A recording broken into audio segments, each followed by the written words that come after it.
நிதி பற்றாக்குறை 56 சொல்றீங்க, எப்படி இதெல்லாம் சரி பண்ணுவீங்க? அதிமுக ஆட்சியில் ஒன்றும் கடன் அதிகமாகலையே. உங்களுக்கு 2500 ரூபாய் கொடுத்தோம், வருமானமே இல்லாத காலத்தில் கூட. ஓவராலா தமிழக வெற்றி கழகத்தினுடைய ஆட்சியினுடைய முதல் பட்ஜெட் இன்று தாக்கல் செய்யப்பட்டிருக்கிறாங்க.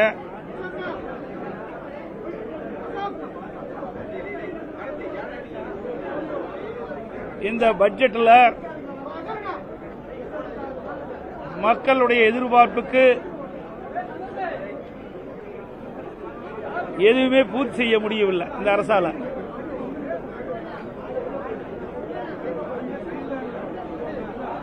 இந்த அரசாங்கம் ஒரு சிறந்த பட்ஜெட்டை அறிவிப்போம் என்று தமிழக வெற்றி கழகத்துடைய முதலமைச்சர் மற்றும் அவருடைய அமைச்சர்கள் தெரிவித்தாங்க. ஆனா இன்றைக்கு பட்ஜெட்டில் எந்த ஒரு முக்கியமான அறிவிப்பும் இடம்பெறவில்லை என்பதுதான் மிகப்பெரிய ஏமாற்றமாக தோன்றுகிறது. இதில் ஒரு சில மாற்றத்தை செய்வோம் என்று சொல்லி ஏற்கனவே இருக்கின்ற திட்டத்திற்கு ஸ்டிக்கர் ஒட்டி பெயர் மாற்றம் செஞ்சிருக்கிறாங்க. இதுதான் இந்த பட்ஜெட்டில் பார்க்கப்படுகிறது. இன்றைக்கு ஆட்சி பொறுப்பேற்ற பிறகு கிட்டத்தட்ட 85 நாட்கள் ஆகின்றன. சுமார் 85 நாட்கள் ஆகிறது. இந்த 85 நாட்களில் இந்த ஆட்சியில் எந்த ஒரு புதிய திட்டத்தையும் இதுவரை கொண்டு வரப்படவில்லை. வெறும் வசனத்தை பேசியே 85 நாட்கள் காலத்தை ஓட்டிவிட்டார்கள். எல்லாவற்றிற்கும் ரீல் விடுறதுதான் இந்த ஆட்சியுடைய சாதனையாக பார்க்கப்படுகிறது.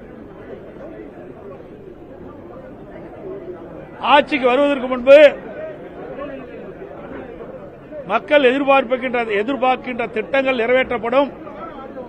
இதுவரை எந்த ஒரு ஆட்சி காலத்திலும் கொடுக்க முடியாத திட்டத்திலெல்லாம் மக்களுக்கு வழங்குவேன் என்று வீரவசனம் பேசினார்கள்.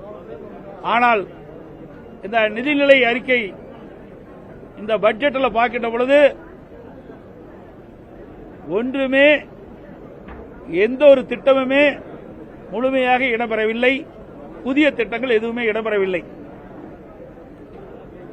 தேர்தல் நேரத்தில் கொடுக்கப்பட்ட வாக்குறுதிகள் எதுவுமே நிறைவேற்றல.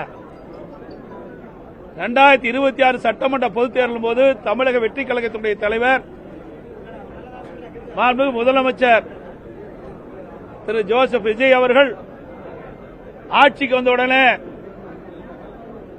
மகளிர் உரிமைத் தொகை 1000 ரூபாய் கொடுப்பதை 2500 ரூபாய் வழங்கப்படும் என்றும்,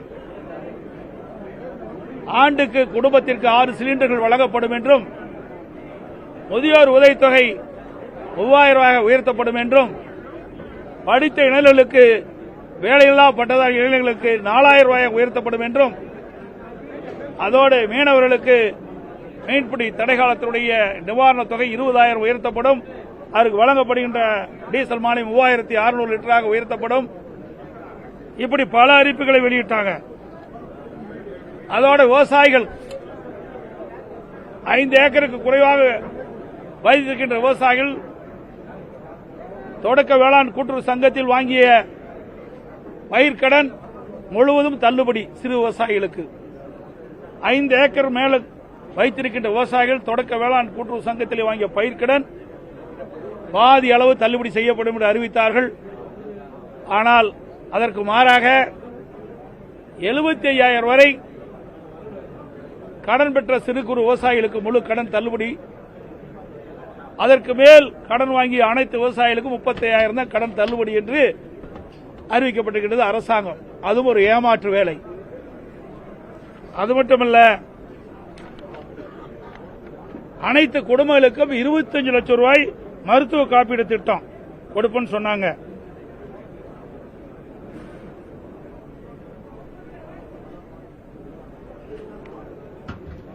இப்படி பல திட்டங்கள், நிறைய திட்டங்கள் அறிவிச்சாங்க. ஆனா அந்த திட்டங்கள் எதுவுமே இந்த பட்ஜெட்டில் இடம்பெறல. அதில் அறிவிக்கப்பட்ட கொடுக்கப்பட்ட வாக்குறுதி எதுவுமே பட்ஜெட்டில் தெரிவிக்கவில்லை. புதிய திட்டமும் எதுவும் அல்ல. எல்லாம் ஏற்கனவே இருக்கின்ற திட்டத்துக்கு பெயரை மாற்றி ஸ்டிக்கர் ஒட்டி அறிவிச்சுதான் இந்த நிதிநிலையில் இருக்க பார்க்கப்படுகிறது. இன்றைக்கு வருவாய் பற்றாக்குறை சுமார் 55,785 கோடின்னு சொல்லியிருக்கிறாங்க. அதோட நிதி பற்றாக்குறை கிட்டத்தட்ட திருத்திய மதிப்பீடு 1,21,819 கோடி சொல்லியிருக்கிறாங்க. இதையெல்லாம் எப்படி சரி செய்ய போறாங்க? நிதி பற்றாக்குறை வேற இருக்குது, அதோட வருவாய் பற்றாக்குறை இருக்குது. இதையெல்லாம் சரி செய்வதற்கு இந்த அரசாங்கம் என்ன நடவடிக்கை எடுக்கப்படுகின்ற ஒரு திருத்தத்தை, ஒரு விளக்கத்தை கொடுக்கல. அதற்காக ஒரு குழு அமைக்கிறேன்னு சொன்னாங்க.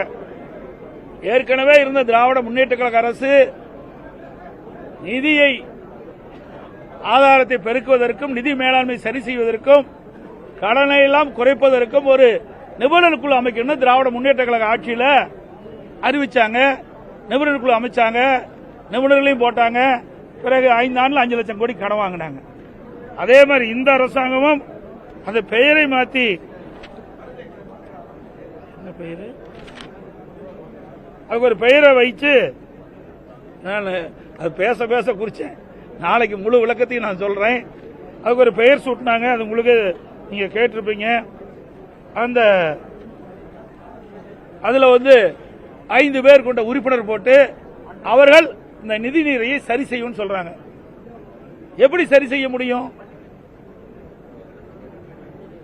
இன்றைக்கு இருக்கின்ற நிதி பற்றாக்குறை ஒரு பக்கம், அதோட ஒட்டுமொத்த கடன் பற்றாக்குறை இதுவே இருக்குது. இந்த ஒட்டுமொத்த கடன் நீங்க பாத்தீங்களா,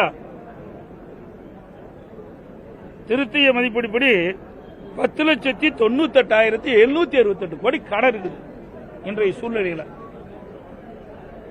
கடந்த இந்த தமிழக வெற்றி கழக ஆட்சி அமைந்து இந்த குறுகிய காலத்தில் 20,000 கோடி கடன் வாங்கியிருக்கிறாங்க, 17,000 கோடி வருவாய் செலவு செஞ்சிருக்கிறாங்க.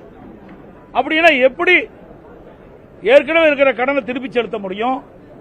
எப்படி புதிய திட்டத்திற்கு வருவாய் வருமானம் இல்லாம செயல்படுத்த முடியும்? அதுக்கெல்லாம் தக்க விளக்கமே இல்லை. ஆக இந்த அரசாங்கம் எப்பவும் போல திராவிட முன்னேற்ற கழக அரசாங்கத்தில் எப்படி வர்ண ஜோடை செய்து அதை பட்ஜெட் தாக்கல் செஞ்சாங்களோ அதே போலதான் இந்த ஒரு பட்ஜெட் என்று சொல்லி சில அறிவிப்புகளை அப்படியே ஏற்கனவே இருக்கின்ற அறிவிப்புகளை மாற்றி அறிவிச்சிருக்கிறாங்க. அவ்வளவுதான் இந்த பட்ஜெட்ல பார்க்க முடியுது. அவர்கள் 2026 சட்டமன்ற பொதுத் தேர்தலில் தமிழக வெற்றி கழகம் அறிவிக்கப்பட்ட அறிவிப்புகள் நிறைவேற்றல. இந்த 10,98,768 கோடி எப்படி கடன் அடைக்க போறீங்க? அதோட வருவாய் பற்றாக்குறை 55,785 இருக்குது. நிதி பற்றாக்குறை 1,21,819 கோடி. இதையெல்லாம் எப்படி இந்த அரசாங்கம் சரி செய்யும் என்பது அதற்கு முழுமையான விளக்கமும் இல்லை. இன்றைக்கு இந்த அரசாங்கத்தை பொறுத்த வரைக்கும் கடன் வாங்கித்தான் திட்டத்தை செயல்படுத்த முடியும் நிலையில இருக்கின்ற என்பதுதான் யதார்த்தமான உண்மை. எவ்வளவு நாள் கொடுத்தா மட்டும் என்ன கடன்? அதுக்கு என்ன வழிமுறைகள் இருக்குது? ஒரு குழு போட்டா அந்த குழு எப்படி நிதி ஆதாரத்தை பெருக்க முடியும், வருவாயை பெருக்க முடியும்? அந்த வருவாயை வருவாயை பெருக்குவதற்குண்டான வழிமுறைகள் எதுவுமே இதுல தெரிவிக்கலையே. கடந்த கால ஆட்சியில் இப்படித்தானே சொன்னாங்க. நிபுணர் குழு அமைச்சாங்க, நிபுணர் குழு அமைக்கப்பட்ட பிறகு அந்த நிபுணர் குழு கடன் வாங்குறதுக்கு தான் அமைச்சாங்க. அதே போல இந்த தமிழக வெற்றி கழகத்தினுடைய ஒரு குழு அமைச்சிருக்கிறாங்க. அந்த குழுவும் 5 பேர் கொண்ட உறுப்பினர், அவர்களும் கடன் வாங்குவதற்கு தான் அமைச்சிருக்கோம் என்று சந்தேகம் எழுகின்றது.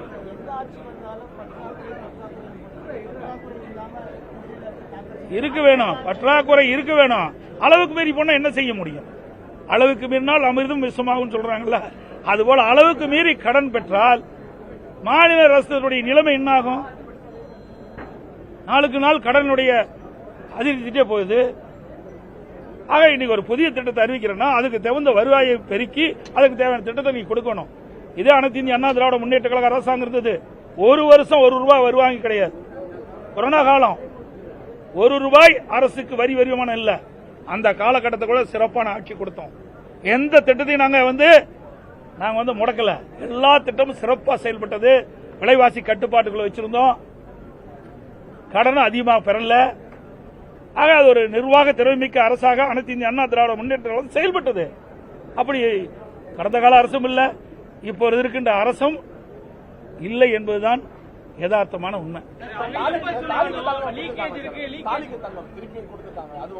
அதாங்க ஏற்கனவே அதிமுக ஆட்சியில் இருந்த திட்டங்கள் பல திட்டம், தாலிக்கு தங்கம் திட்டம் அப்படியே கொண்டாந்துட்டாங்க. விலையில்லா கறவை மாடு ஆடுகள் திட்டம் கொண்டாந்துருக்கிறாங்க. பெண்கள் பாதுகாப்பு காவல் திட்டம், இதையெல்லாம் அதிமுக ஆட்சியில் கொண்டு வரப்பட்ட திட்டம். இதையெல்லாம் ஏற்கனவே தொடர்ந்த திட்டத்தை தான் அதுக்கு ஒரு பெயரை சொல்லி அந்த திட்டத்தை ஸ்டிக்கர் ஒட்டி அறிவிச்சிருந்தாங்க. சார் இன்னும் பல திட்டங்க, நடந்தாய்வாளி காவிரி திட்டம் ஏன் நிதி ஒதுக்கீடுல எவ்வளவு போராடணும். மேட்டூர் அணையிலிருந்து திறக்கப்படுகின்ற நீர் கடல்ல கலக்கின்ற வரை அந்த நீர் சுத்தமாக இருக்க வேண்டும் என்பதற்காகத்தான் அனைத்து இந்திய அண்ணா திராவிட முன்னேற்ற கழக அரசு இருக்கின்ற பொழுது, நான் முதலமைச்சர் இருக்கின்ற பொழுது பாரத பிரதமரை சந்தித்து கோரிக்கை வைத்தேன். கோரிக்கை ஏற்று நாடாளுமன்ற கூட்டுக்குழுல அதை அறிவிச்சாங்க. அறிவிச்ச பிறகு 2 வருஷத்துக்கு முந்தி மத்திய அரசாங்கம் அதற்காக 11,250 கோடி நிதி ஒதுக்கீடு செய்யப்பட்டது. கடந்த கால அரசு அதை நீர்வளத்துறை இதில் மானிய கோரிக்கையில அதுல திட்டத்தை கொண்டாந்து அறிவிச்சாங்க. மாநில அரசு 40%, மத்திய அரசு 60%. அதை காண்பிக்கவே இல்லை. எவ்வளவு அருமையான திட்டம். மாசுபட்ட நீர் நதியில கலக்கக்கூடாது. மேட்டூர் அணை திறக்கப்படுகின்ற நீர் 2 கரை ஓரமாக இருக்கின்ற நகரத்திலிருந்து வெளியேறுகின்ற அசுத்த நீர் சுத்தப்படுத்தி ஆற்றில் விழுவது. பவானிசாரிலிருந்து வருகின்ற நீர், நொய்யிலிருந்து வருகின்ற நீர், அதே போல அமராவதியிலிருந்து வருகின்ற நீர் மற்றும் ஓடையிலிருந்து வருகின்ற நீரெல்லாம் அதை சுத்தப்படுத்தி அந்த நதியிலே விடுவது, ஓடையிலே விட்டு காவிரியில கலக்கின்ற பொழுது சுத்தமான நீர் மக்களுக்கு குடிநீர் சுத்தமான கிடைக்க வேண்டும் என்பதற்காக இந்த திட்டத்தை கொண்டாந்தோம். அதுவும் இடம்பெறல. நிறைய லீக்கேஜ் இருக்கு அப்படின்னு சொல்றாங்க. கடந்த ஆட்சியும் சரி உங்க ஆட்சியும் சரி செயல்படுத்துறதுல தவறான எஸ்டிமேஷன் கொடுத்திருக்காங்க. எவ்வளவு லீக்கேஜ் அடைப்பீங்க? லீக்கேஜ் சொல்லித்தான் மக்களை ஏமாற்ற முடியுமே ஒழிய லீக்கேஜ் எங்க இருக்குது? ஏன் 5 ஆண்டு காலம் அதே லீக்கேஜ் தான் அடைக்கணும்னு அவங்க சொன்னாங்க. இப்ப இந்த அரசாங்கமும் அதையே பின்பற்றி லீக்கேஜ் எல்லாம் சரி செய்யும் சொல்றாங்க. எந்தெந்த வகையில லீக்கேஜ் இருக்கு என்பதை அறிவிக்கலையே, அறிவிக்க வேணும்ல. இன்றைக்கு ஆண்டாண்டு காலமா அதே அதிகாரி தான் இருக்கிறாங்க. ஏன் அது அதிகாரிகளுக்கு எந்தெந்த இடத்துல எந்தெந்த துறையில எந்தெந்த வருமானத்தில் எந்தெந்த வரி வருவாயில லீக்கேஜ் இருக்குன்னு தெரிவிக்க வேணும்ல.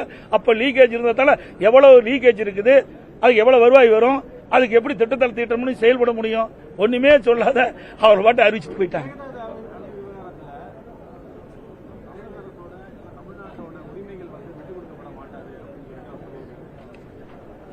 விட்டு கொடுக்க மாட்டாது என்று சொல்றாரு. கையில சொல்லி என்ன பண்றது? அனைத்து இந்திய அண்ணா திராவிட முன்னேற்ற கழக அரசு இருக்கின்ற பொழுது இதற்காக எவ்வளவு நடவடிக்கை எடுத்தோம் நல்லா நினைச்சு பாருங்க. அம்மா இன்றைக்கு காவிரி நதிநீரை பிரிச்சதற்கு 4 நாட்கள் உண்ணாவிரதம் இருந்தாங்க. இன்றைக்கு உச்சநீதிமன்றம் அளித்த தீர்ப்பை நடைமுறைப்படுத்த வேண்டும் என்று சொல்லி அனைத்து இந்திய அண்ணா திராவிட முன்னேற்ற கழக அரசு இருக்கின்ற பொழுது, அம்மா அரசு இருக்கின்ற பொழுது இன்றைக்கு உச்சநீதிமன்ற தீர்ப்பை நடைமுறைப்படுத்த காலதாமதம் செஞ்சது மத்திய அரசு. அப்ப நாங்க மத்திய அரசு பாரதிய ஜனதா அரசோட கூட்டணி இருந்தோம். அந்த காலகட்டத்தில் கூட கூட்டணியெல்லாம் பார்க்கல. மக்களுடைய நலன் சார்ந்த பிரச்சனை, தமிழ்நாட்டு விவசாயிகளுடைய நலன் சார்ந்தது, தமிழ் மக்களுடைய நலன் சார்ந்த பிரச்சனை என்ற காரணத்திற்காக 22 நாட்கள் உச்சநீதிமன்ற தீர்ப்பை நடைமுறைப்படுத்த வேண்டும் என்று நாடாளுமன்றத்தையே முடக்கணுங்க. அப்படி வரலாற்றை நாங்க படிச்சோம். அப்படி கஷ்டப்பட்டு வாங்கின தீர்ப்பை கூட இவர்களால இன்றைக்கு காப்பாற்ற முடியுமா என்ற ஒரு கேள்விக்குறி எழுந்திருக்கு. கடந்த ஆட்சியில் அதிமுக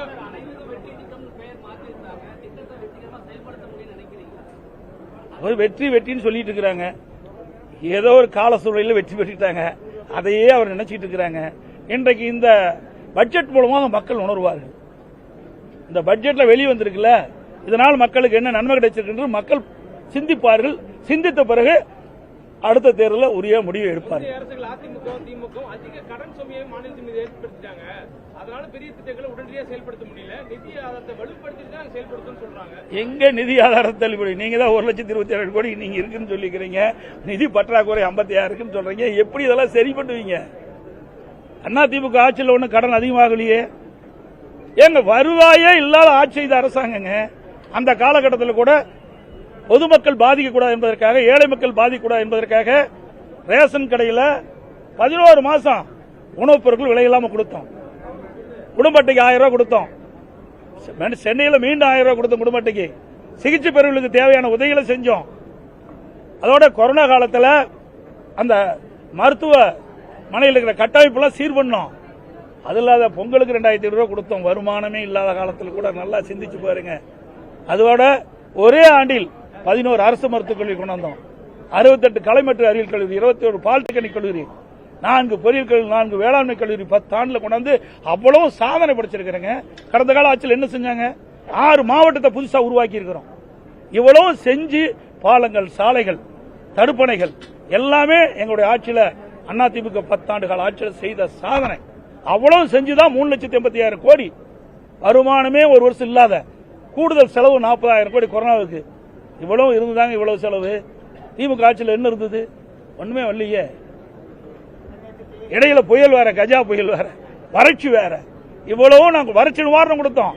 இந்திய அளவில் ஒரு மாநிலத்தில் வறட்சிக்கு நிவாரணம் கொடுத்த ஒரே மாநிலம் அதிமுக அரசு. விவசாயிகளுக்கு 2 முறை கடன் தள்ளுபடி செஞ்சு கொடுத்தோம். 2 முறை கிட்டத்தட்ட சுமார் 18,000 கோடி விவசாயிகளுடைய கடன் தள்ளுபடி செய்த அரசாங்கம்.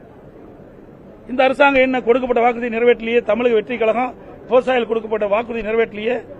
தேர்தல் நேரத்தில் ஆட்சிக்கு வந்த உடனே விவசாயிகள் வாங்கிய பயிர்க்கடன் தள்ளுபடி செய்யலையே முழுசும். அதுக்கு மாறாகத்தானே வெளியிட்டு இருக்கிறாங்க.